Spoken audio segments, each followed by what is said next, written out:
Hi, Cat's Cradle here. I've been on YouTube just a little over a year.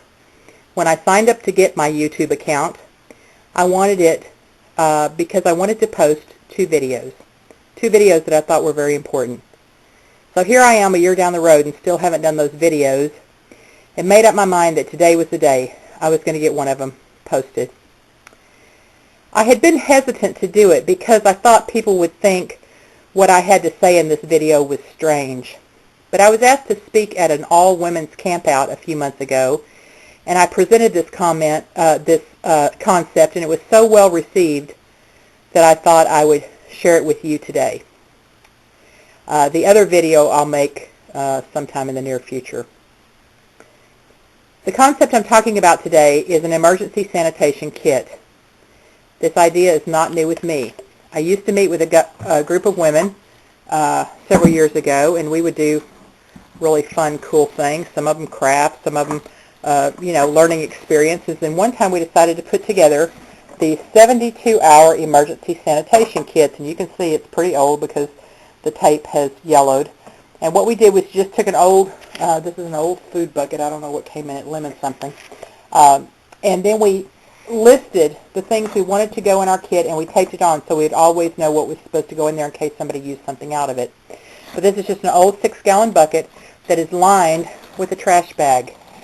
Now what that is first and foremost, once you add this, is it is a portable toilet. And I'm not going to actually fasten this on, but I'll show you that it really is a toilet seat. Okay? And I think you can get these for about $10 or $12. Paladin Prepper bought this one at Bass Pro Shop. So then what you do is I've got this lined with a trash bag, and then you put 5 or 6 more trash bags in. I'm just going to shove these down here. And then you throw in some twist ties. That's the first thing that goes in it. I guess I probably should tell you that that after I made this kit, I wasn't really into emergency preparedness too much then. I did have food storage because I've always thought that was a good idea, so I just put this kit with my food storage. But after I saw a video about a year ago posted by a lady named Lana, and actually it's the only video she's posted, but it's an amazing video, it got me thinking, and I thought I need to revisit the idea of an emergency sanitation kit.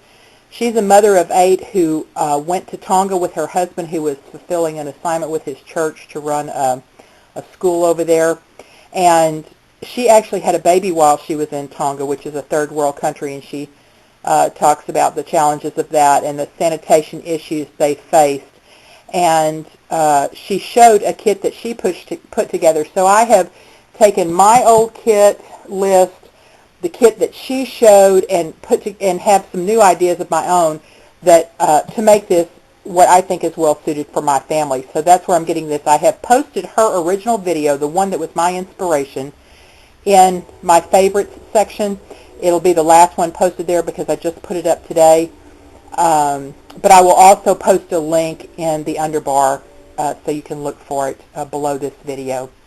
So I've got my bucket lined. I've got extra bags, extra twist ties in there. I'm going to put a roll of paper towels. You can use one of those little mini roll of paper towels. It'll take up a lot less room. I am also going to put, now I mean that should make sense. Paper towels should make sense to you. I'm going to put 2 rolls of toilet paper, and I may not be able to pack this just like I want with one hand, but you'll get the idea. The whole idea is that if there were an emergency and you could not use your toilet or your running water, you would have the things that you would need to take care of your family where sanitation is concerned. So I've got paper towels and toilet paper. I've got a little container of antibacterial wipes that's going in. I've also got 2 things you might have never heard of. Lana talked about this on her video, or something similar to this, and I went looking for it. I found it at a janitorial supply company, and I will post the link to their site as well. This is called Medaphene Plus. It's a disinfectant spray. And Lana said that if you find something that can kill salmonella HIV and tuberculosis that you've got a really good product. Well, this kills all of that. It's also a fungicide, staphylococcus. I'm sure that means it kills staphylococcus.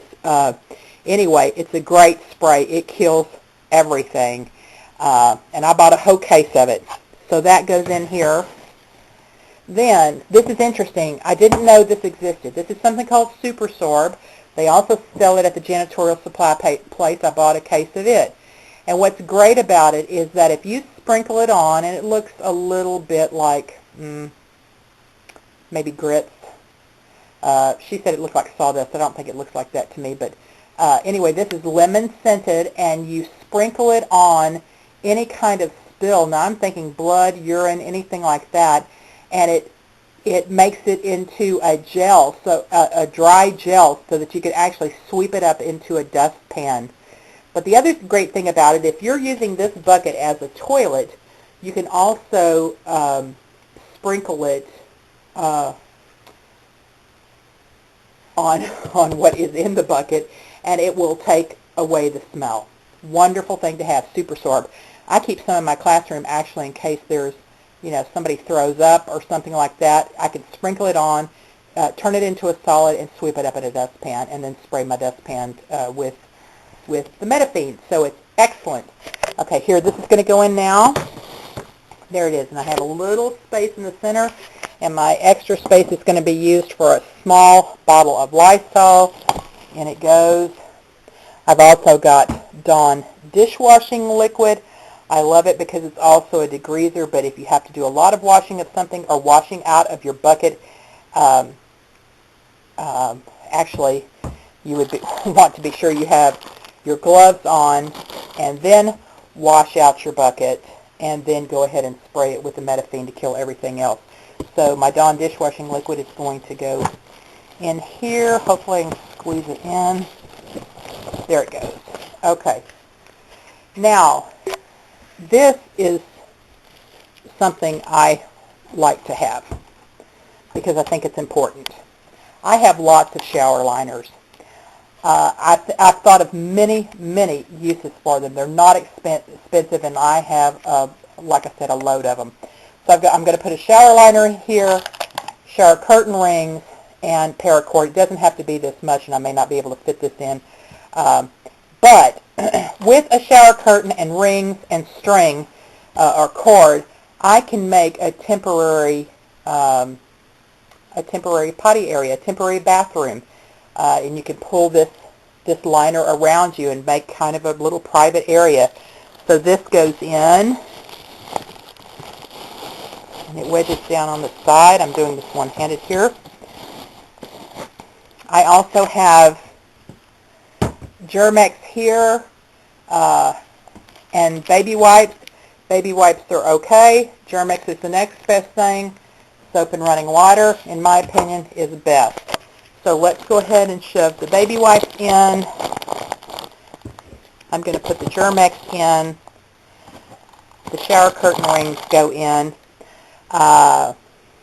And I'm going to leave the paracord out because typically I would braid some of that and just put that in. So let's go ahead and put the hand soap in. This is I don't know what it is. I guess it's for playing handball or something.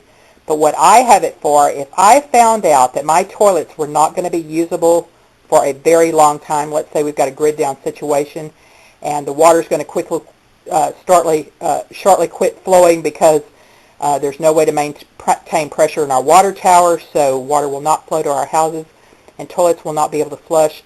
There are going to be a lot of people who are going to be selfish and not thinking, and they're going to continue to flush their toilets, not knowing how the system works and thinking, surely it's just going to go downstream and, we're going to be able to get rid of it. But what's going to happen is the system's going to get clogged and the toilets are going to start backing up into your house. Now, that is the most revolting thought of all to me, because once that happens and you don't have a way to clean it up, you can no longer stay in your house. It will be a nightmare. Lana talks about this when she talks about Haiti and the disaster down there, that sanitation is just the biggest issue. Well, there's two big issues, and I'll talk about it in a minute, but sanitation is one of them. So I want to be able to squeeze this ball and shove it down. I'll drain my toilet, and I may show you how to do that in another video if you don't know how. You just fill a bucket up with water, and from as high up as you can hold it, or chest high, you pour that bucket of water down in your toilet, and it will flush all the water out of it. Then I would dry it out, and then I would shove this ball down in that hole as tightly as I can, so nothing can back up in my system. Now, there's even a better way to do it, but I'd want to know for sure that I wasn't going to be able to be using my sewer system for, a year or more before I would do it. But there's a way to disconnect your sewer line from the city sewer line, and I would probably want to do that, but this is a good temporary measure to shove it down in the hole of that toilet to keep gases and other nasties from coming up there. So that goes in. There's my rubber ball. I also like having in here an N95 mask to cover my face in case I'm having to deal with really nasty stuff or something that's infectious. I'm going to put that in there. I just kind of shove my gloves up in it. A couple other things you're going to want are a couple of candles. Not only do they provide light, but they mask really nasty smells. So those go down here in between the paper towels and toilet paper. Down they go. Matches, you might want more than that, and I'll tell you why in just a minute.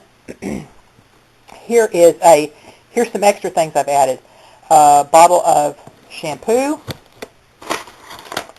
3 toothbrushes because there's 3 of us, a disposable razor for my husband, a comb, in this case we could share, a tube of toothpaste. It all fits in my bucket. I can even probably shove this down here. There we go. It all fits. I would have no trouble getting the lid on. I would go ahead and braid some of this paracord. I put it right here in this space, and I'm good to go. I've got a sanitation bucket. Now, let me tell you a couple of other things you would want to have. You would want to have some bottles of water so that you could rinse and wash your hands off and that kind of thing. I use 2-liter soda pop bottles. You'd want to have a couple of those sitting by this. I would also want to have a folding shovel, and if you use a smaller roll of paper towels, you can get a folding shovel in here, okay? Because, well, let me go ahead and tell you the rest. I actually would have 3 buckets. One would be this bucket that was filled with my supplies, that I would take my supplies out and set up a toilet. In fact, I would have 2 toilets. I would go ahead, if I were you, and purchase 2 of these. Now, this is if you're talking about a long-term scenario. I would have 2 buckets with lined with 2 lids. One, and pardon me for being indelicate here, but we just need to launch into this. One would be a poop bucket, and one would be a pee bucket. Now, I know it's hard to get little kids to separate that, but it's not so hard for adults. I would have everybody pee in one bucket, and when they needed to poop, do it in the other bucket. Because pee is easy to dispose of. It's high in nitrogen, and growing plants love it. Dilute it with a little water and throw it out. The poop is a little more difficult to deal with. That would be in the other bucket. Of course, you would sprinkle a little of the Super-Sorb on it to eliminate odor and to dry any moisture that was in it, and it will keep it from smelling. Of course, you would keep your lid down on your toilet all the time. The other thing you can do if you don't have Super-Sorb is in that 3rd bucket, you can have kitty litter, or you can have wood shavings, wood sawdust. And you would keep a scoop in there, and every time someone pooped in the poop bucket, you either sprinkle one of those 3 things on it, either Super-Sorb or sawdust or kitty litter. And it will hold down the smell, it will keep insects away, and it will keep it dry. And then when you're done with that, when you fill that bucket 1/3 or halfway full, then you would take your shovel and you would go out and bury that. Now, you're going to say, well, it's in a plastic bag. Well, okay, that's fine. When the crisis is over, we can go dig up all the poop and we can dispose of it properly. But who cares in the middle of a crisis? Bury it away from water sources, as far away from where people is living as you can. If this is a long-term scenario and your community is pulling together, you need to have a place where everybody can go and bury that, okay? You might even have, here's another suggestion. If you have a bag hanging in your latrine that can take, where after someone has wiped, they can put the toilet paper, then that doesn't have to be something you have to tote and bury. You can use your matches and actually burn that. You can put that, you know, I mean, you don't want to let that be a job for children because it's still waste and it's still, you know, could be infectious, that kind of thing. But you can technically burn that rather than burying it. Let me make sure I've gotten everything here. Oh yeah, Lana says in her video that the two considerations in Haiti, even a year after the crisis, were sanitation and rehydration. And that is a huge concern, is are you going to have enough water and are you going to be able to stay clean? I hope my batteries died on me, which gave me the perfect opportunity to go get some more, and then I did go ahead and put this lid on so that you can see it really does fit. It all fits in there. This really gives me a lot of peace of mind. If I had to run or evacuate for any reason, and I live very close to 3 railroad tracks, so that is a possibility. You know, if a train derailed and was carrying hazardous material, we might have to be away from the house for several days. It would be good to know that I could grab this. All I would have to get in addition to this is a few bottles of water and my folding shovel, and I would be ready to go, and we could grab a tent and camp out if we needed to. I really hope this helps. As I was saying earlier, Lana in her video said that a year after Haiti, that one of the concerns that still existed, the most prevalent, was the problem of sanitation or lack thereof, and the problem of rehydration. And I thought, as I mentioned this on the Homestead Honey Hour last Thursday night, when people were asking what's the most important thing to start with when you start an emergency preparedness program or a preparedness adventure, my comment was water. Figure out how you're going to capture water, or how you're going to store water, or what you're going to do for water. And this would be the next most important thing, in my opinion, above food, is how are you going to stay clean and keep germs, bacteria, and disease from spreading. And then you focus on food. So secure your water and figure out what you're going to do for sanitation, and then work on food. I hope you've enjoyed this video, that you found it helpful. I've never asked you to favorite or to repost this any other place, but if you can see the importance of this information, please feel free to repost it. Feel free to get the word out. This is an important item to have. I care about you, and that's the reason I'm willing to talk about these things that are a little bit indelicate. Take care. Cat's Cradle.